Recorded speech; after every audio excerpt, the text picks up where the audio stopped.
Pentagon.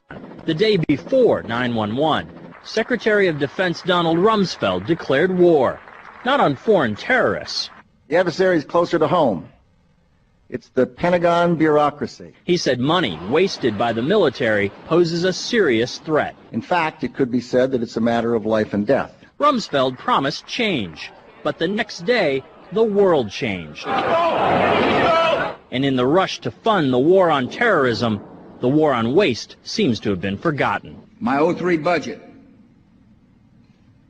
calls for more than $48 billion in new defense spending. More money for the Pentagon when its own auditors admit the military cannot account for 25% of what it already spends. According to some estimates, we cannot track $2.3 trillion in transactions. $2.3 trillion with a T.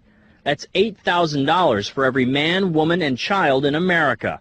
To understand how the Pentagon can lose track of trillions, consider the case of one military accountant who tried to find out what happened to a mere $300 million. We know it's gone, but we don't know what they spent it on. Jim Minery, a former Marine turned whistleblower, is risking his job by speaking out for the first time about the millions he noticed were missing from one defense agency's balance sheets. Minery tried to follow the money trail, even crisscrossing the country looking for records. The director looked at me and he says, "Why do you care about this stuff?" It took me aback, you know.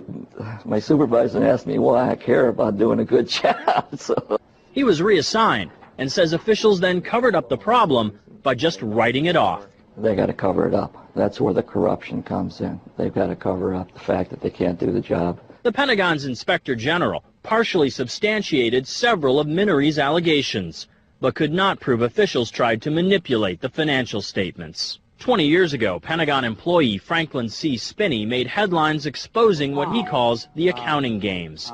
He's still there, and although he does not speak for the Pentagon, he believes the problem has gotten worse. Those numbers are pie in the sky. The books are cooked routinely year after year after year. Retired Vice Admiral Jack Shanahan commanded the Navy's Second Fleet the first time Donald Rumsfeld served as Defense Secretary. With good financial oversight, we could find $48 billion in loose change in that building without having to hit the taxpayer. In the 2.5 minutes since this report began, the Pentagon has spent nearly $2 million, and it may never know where 25% of those tax dollars went. In Los Angeles, I'm Vince Gonzalez for Eye on America.